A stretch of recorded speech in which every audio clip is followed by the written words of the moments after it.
Hi friends, it's your pal Scott Garibay, and today we're going to talk about Stranger Things Season 3, Episode 3, The Case of the Missing Lifeguard. So at this point, Mike Wheeler has this terrible conversation with Will Byers and accuses him of not liking girls, which is a terrible thing to accuse him of, in the way that he did it, right? Like and this is a question mark, there's a big question mark. Is Will LGBTQ, right? And if he is, then basically Mike should have been like, hey, let's talk about where you are personally. Are you interested in pursuing a romantic relationship with somebody? And then having that conversation with him and supporting him as a friend. But he didn't do that, right? So then what does happen, right? Will Byers literally runs off into the rain and goes back to his home. And that's tough because, he's leaving a home that has a basement that is more provisioned than Will's house, right? Like, the Wheelers are very rich, right? And they have a lot, right? And not just rich from money, but also rich from a functioning nuclear family, right? Like a family that loves each other and is still together and is, two parents who are working together to raise the children. Whereas, Will Byers' mother has to work hard to protect her children against their father, right? Like from their father, which is abominable, right? And so it's rough. It's really just rough watching, So Will runs back to his home and he destroys Castle Byers. He literally tears it apart. Now, this is a big deal because, one, him and Jonathan Byers built this together. It was really important. Also, this is the space where they kept him, when they were trying to make sure that the Demogorgon did not get inside him. The shadow monster did not get inside him.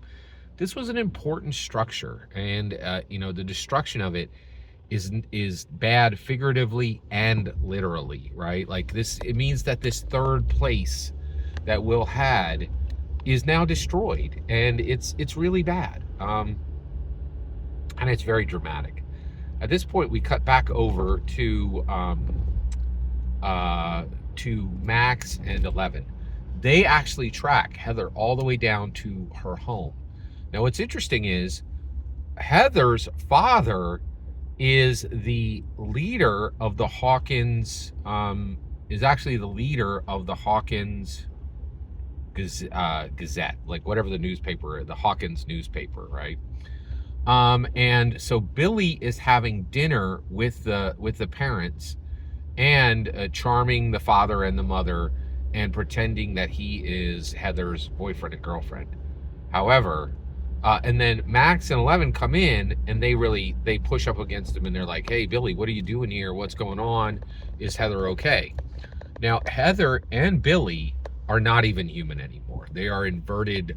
They are mind flayer, amalgamated mass zombies with remnants of their old self attached, right?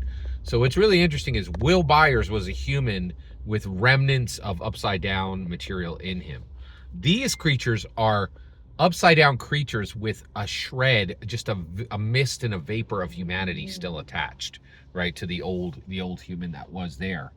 And it's bad. It's very bad. And so 11 and Max come in the house and they try to push and prove to the parents that Billy is dangerous, but they completely fail.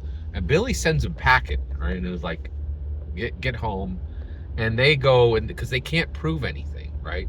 So Max and 11 leave, and at that point, Heather and Billy literally overtake the parents and then knock them both out and take them back to the amalgamated flesh mountain in that warehouse. And basically at this point, we realize that the Upside Down is literally stealing humans from Hawkins at this point and converting them into these upside down creatures, right? And that's where we end this episode. Every single word you just heard in this video is my humble opinion.